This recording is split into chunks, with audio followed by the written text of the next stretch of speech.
Halo dokter, apa kabarnya dok hari ini? Baik, alhamdulillah. Halo Mbak. Baik, dokter Hisbillah Yasid. Saya panggil dengan dokter Hisbi kita aja ya dok ya, biar akrab ya dok ya. Oke, dok, kita kali ini akan berbincang-bincang santai saja nih dok. Dan tema kita adalah tentang skoliosis.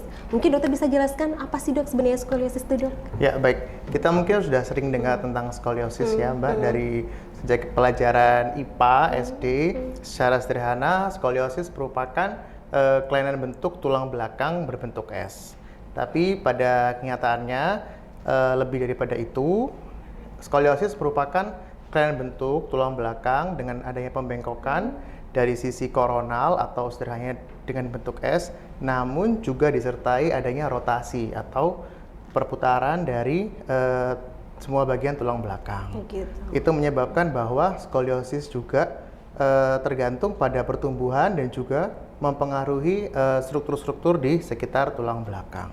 Ya, tadi dokter menyebutkan ada koronal ya dok ya. Koronal itu apa sih dok? Ya, itu istilah medis mungkin ya. Jadi memang lebih sederhananya memang intinya kelainan bentuk dalam pembengkokan berbentuk S dan juga disertai perputaran atau rotasi.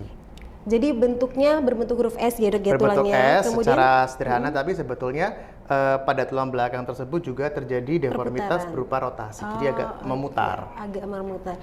Itu penyebabnya apa ya dok ya? Kok bisa berbentuk S kemudian juga mengalami rotasi itu dok? Ya, sebetulnya jenis-jenisnya banyak, jadi penyebabnya tergantung jenis dari masing-masing. Secara umum, yang pertama salah satunya karena kongenital, kelainan kongenital. Itu disebut skoliosis kongenital. Jadi didapatkan kelainan sejak bayi baru lahir. Itu juga jadi penyebabnya adalah proses pembentukan dalam intrauterin. Kemudian selanjutnya juga disebabkan oleh neurogenik. Nah, neuromuskuler. Jadi memang ada penyebab dari faktor neuromuskuler dari otot atau saraf sehingga mengganggu pertumbuhan tulang belakang. Ada juga karena sekunder. Jadi kelainan skoliosis disebabkan oleh kelainan di luar tulang belakang. Semisal perbedaan panjang kaki sehingga membuat posisi tulang belakang menjadi tidak seimbang. Dan yang paling banyak sebetulnya justru penyebabnya tidak diketahui. Itu yang disebut dengan idiopatik. Justru ini yang paling banyak, sekitar 90%. Dan ini 80-90%. Ini memang biasa dibagi tiga, bisa infantil, juvenile, atau adolescent. Jadi jika muncul di usia di bawah 3 tahun, kita sebutnya sebagai infantil. Jika di antara 4-9 tahun, kita sebut sebagai juvenile. Dan jika 10 tahun ke atas, kita sebutnya sebagai adolescent. Dan ini yang paling sering memang. Berarti dokter, sangat rentan sekali seseorang itu terkena skoliosis mulai dari dini ya dok ya, kalau mendengar penjelasan dokter tadi seperti itu. Memang bisa. Jadi skoliosis itu juga salah satu faktor utamanya adalah pertumbuhan. Jadi memang yang paling rentan terkena skoliosis adalah dari anak kecil sampai usia remaja. Berarti apa ya dok yang harus kita lakukan nih dok agar terhindar dari skoliosis? Memang skoliosis tampaknya parah atau mengerikan, tapi sebetulnya yang memerlukan tindakan sampai operatif hanya sekitar 20%. Jadi kita tidak perlu buru-buru atau terlalu takut dengan skoliosis, kita harus periksa dulu. Yang pertama, apa penyebab skoliosisnya? Jika idiopatik, sebetulnya tidak memerlukan tindakan lebih agresif. Beda dengan skoliosis kongenital atau yang dari bawaan lahir. Biasanya memang itu penyebabnya karena gangguan pembentukan tulang belakang. Biasanya ini akan lebih progresif. Sehingga terapi pada kelainan skoliosis kongenital biasanya lebih agresif, bahkan mungkin dimulai dari usia lebih dini. Tapi kalau penyebabnya idiopatik atau karena postural, nah itu biasanya akan lebih tidak agresif. Dok, tadi kan dokter menjelaskan dari kongenital ya, atau dari lahir gitu ya dok ya. Lah lantas kalau misalnya bayi baru lahir tuh dok, ciri-cirinya seperti apa kita melihatnya dok, dia skoliosis atau tidak Ya, dok? biasanya akan terlihat dari imbalans, ketidakseimbangan mulai dari leher, kita bisa lihat, dan juga tulang belakang.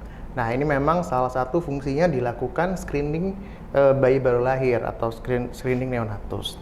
Jadi saat bayi ditidurkan atau kalau bisa kita gendong atau posisikan tengkurap, memang sebaiknya idealnya kita lakukan screening atau evaluasi singkat tulang belakang.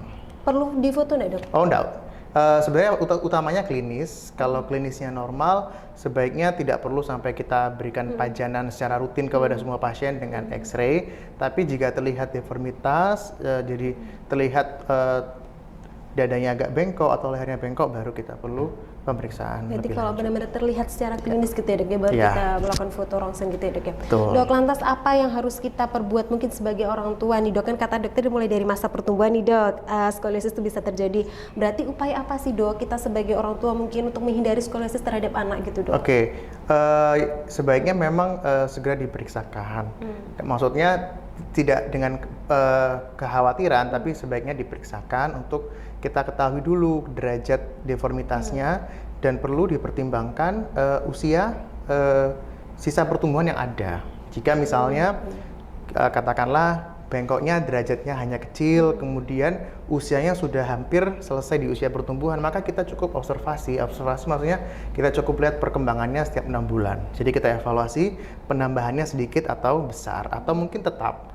Kalau tetap justru kita tidak perlu tindakan apa-apa. Oh, udah perlu ya dok kalau Tidak misalnya perlu tetap? sebetulnya, tapi paling tidak kita sudah tahu bahwa itu ada skoliosis, sehingga kita bisa lakukan exercise yang sifatnya suportif untuk penguatan tulang punggung. Seperti apa dok contoh exercise-nya? Otot-otot tulang punggung yang paling mudah yaitu dengan olahraga berenang. Oh, Itu yang paling berenang. rekomendasi sebetulnya untuk mostly untuk semua kelainan tulang belakang, khususnya skoliosis itu paling bagus dengan berenang karena dia juga selain menguatkan otot punggung, dia juga menguatkan otot dada sehingga mengoptimalisasi gerakan dada untuk pernafasan. Di usia berapa dok anak-anak bisa kita latih exercise dengan berenang? Kalau misalnya anak itu terkena skoliosis nih dok dari lahir? Kalau dari lahir susah ya. Maksudnya jika ini memang idiopathic scoliosis bisa diterapi dengan suportif seperti olahraga atau penguatan otot punggung. Tapi kalau kongenital tadi ya memang kita harus lebih pemeriksaannya lebih agresif ya, lebih detail lagi. Tapi memang nggak usah terlalu khawatir. Sebetulnya angka skoliosis kongenital jauh lebih sedikit daripada lebih yang sedikit ya, idiopatik. Jadi kebanyakan sebenarnya idiopatik memang. Nah, usia berapa ya sedini mungkin sebisanya anak untuk dilatih berenang akan lebih bagus. Akan lebih bagus. Dokter, mungkin karena tadi mengingat dokter menjelaskan di masa-masa pertumbuhan, apalagi di masa-masa anak-anak sekolah gitu ya dok ya. Contohnya posisi yang seperti apa sih dok yang bisa rentan anak itu terkena skoliosis? Biasanya kalau memang tidak ada permasalahan dari neuromuskular atau dari tulangnya, kadang kita bisa sebutkan karena non structural, artinya karena kebiasaan. Jadi kebiasaan pola duduk atau saat kita membawa beban itu juga mempengaruhi. Maka sebaiknya kita sebagai orang tua atau pengasuh anak, jika kita lihat anak memiliki kebiasaan duduknya tidak seimbang atau tidak ergonomi, sebaiknya selalu diingatkan supaya tidak menjadi kebiasaan.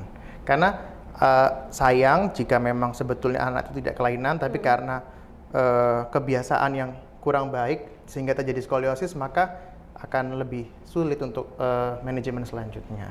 Berarti duduknya harus tegak gitu ya dok? Ya, sebaiknya Posisi tegak dan seimbang. Dan seimbang, Kanan kiri nggak boleh seimbang. miring kanan ataupun Betul. miring kiri gitu ya dok ya.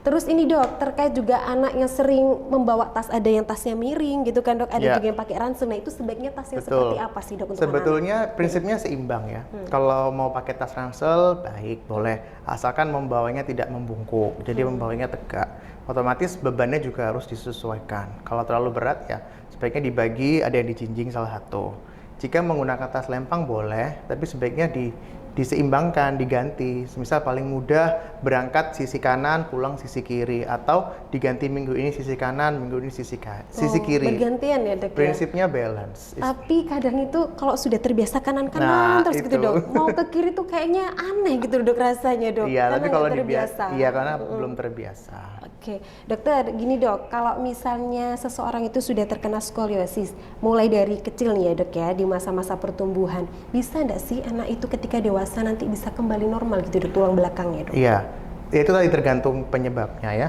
Kalau misalnya kita juga harus sesuaikan dengan ekspektasi orang tua. Kalau kami dari ortopedi, prinsip yang pertama adalah kualitas hidup dulu, baru setelah itu kita pertimbangkan masalah kosmetik. Jika skoliosisnya sudutnya tidak terlalu besar, sebetulnya itu tidak terlalu terlihat secara nyata, secara klinis sekilas itu tidak akan terlihat. Maka itu sebenarnya tidak terlalu memerlukan terapi yang agresif ya. Tapi jika kondisi skoliosisnya membahayakan, misalnya mengganggu pernafasan, mengganggu posisi jantung, atau memberikan keluhan nyeri punggung, maka itu yang perlu kita lakukan terapi yang lebih agresif. Dari mulai penggunaan brace, kemudian muscle strengthening tadi, fisioterapi, sampai jika diperlukan pembedahan. Perlu obat-obatan nggak dok yang rutin diminum? Obat-obatan bisa, cuman hanya bersifat suportif aja, seperti suplemen untuk saraf atau vitamin yang lain. Tapi untuk definitif obat saja sebetulnya kurang optimal ya. Lebih utama yaitu exercise, kemudian penggunaan brace, atau kalau perlu ya tindakan pembedahan. Tapi yaitu kita akan selektif sekali, karena operasi skoliosis juga bukan tanpa resiko, jadi memang ada resiko. Jadi kita harus betul-betul pastikan bahwa pasien memang perlu indikasi untuk operasi. Jadi tidak semua pasien skoliosis harus selalu dioperasi. Berarti tergantung rotasinya tadi dok ya? Ya, tergantung derajatnya, kemudian tergantung di usia berapa pasien itu saat kita periksa. Jika dia sudah sampai di puncak pertumbuhan, atau artinya pertumbuhannya sudah tinggal sedikit, otomatis resiko untuk bertambah berat akan lebih kecil. Jadi skoliosis itu biasanya memang akan terus bertambah sampai pertumbuhan selesai. Batas usia pertumbuhan itu berapa ya dok ya? Kalau untuk berbeda, untuk laki-laki sekitar umur 20 sampai 21. Okay. Kalau perempuan sekitar 17 sampai 18. 17 sampai 18 untuk perempuan ya dokter ya. Berarti tadi dokter jelaskan exercise ya dok ya, dengan berenang, kemudian fisioterapi gitu ya dok ya. Kalau di fisioterapi seperti apa ya dok ya?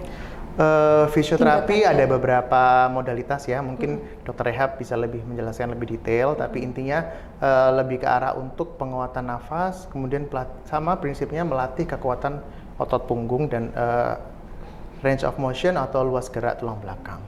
Berarti sangat mempengaruhi pernafasan dan jantung juga. Iya bisa. Ya, dok, ya, kalau pada skoliosis yang berat, dia akan, karena ada rotasinya tadi, dia akan mempengaruhi volume dari rongga dada. Oke. Ya, dokter, ngomong-ngomong tentang kelainan kongenital nih dok, berarti kan itu sudah dari lahir ya dok, dari bawaan di dalam perut ibu ya dok ya. Sebagai ibu nih dok, apa yang kita perbuat tuh biar anak kita tuh tidak terkena skoliosis seperti itu dok? Baik, jadi memang penyebab dari skoliosis kongenital sendiri itu belum bisa diketahui ya. Tapi pada umumnya kelainan tulang belakang atau pusat saraf biasa dipengaruhi dengan kadar asam folat. Jadi sebaiknya memang suplementasi sebaiknya dicukupi, terutama untuk asam folat selama kehamilan, dan juga screening dari infeksi.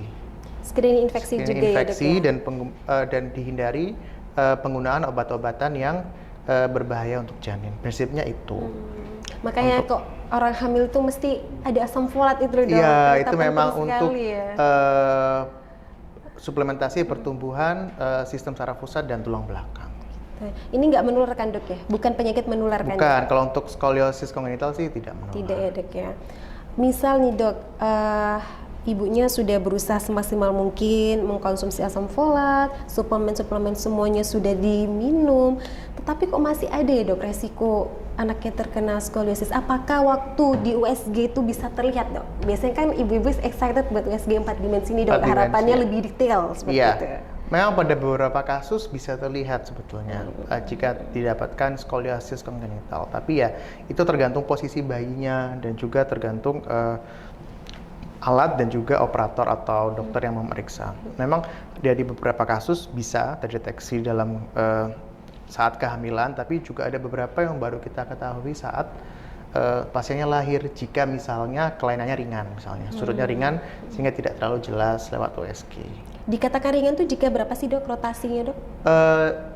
Jadi sudutnya yang kita evaluasi yang pertama sudut kemiringan yang bentuk S-nya, jika sudutnya kurang dari 30 derajat. Kurang dari 30 Kemudian derajat. kalau untuk skoliosis kongenital itu tergantung berapa segmen yang terlibat atau yang ada kelainannya, karena kelainannya bisa antara gagal pembentukan, maksudnya ada beberapa ruas yang tidak terbentuk sempurna, atau terbentuk sempurna tapi ada jeratan atau bar di antara ruas-ruas tulang belakang, sehingga itu menyebabkan pertumbuhannya tidak balance antara sisi kanan dan sisi kiri. Oh seperti itu ya dok, baik-baik.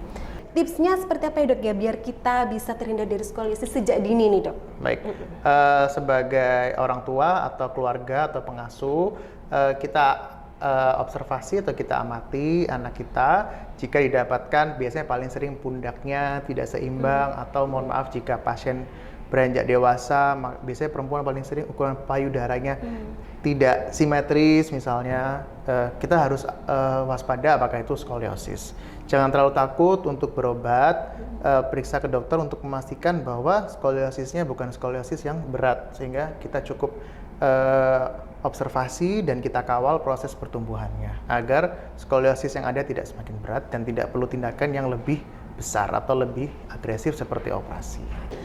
Terima kasih Dokter Hisbi atas penjelasan hari ini tentang skoliosis. Saya jadi tahu nih dokter tentang skoliosis. Begitu juga dengan sahabat PHC yang ada di rumah, pasti tahu kan jadinya apa itu skoliosis. Baik, terima kasih ya dokter ya untuk kesempatannya dan juga waktunya. Dan penjelasan hari ini sangat detail sekali dokter. Oke, baik sahabat PHC semuanya, bagi Anda yang ingin berkonsultasi terkait tentang ortopedi, bisa langsung ke Rumah Sakit PHC Surabaya, tepatnya di Poli Ortopedi, dan beliau praktek di hari Senin dan juga di Kamis jam 18.00 hingga 20.00 waktu Indonesia bagian Barat. Terima kasih dan sampai jumpa.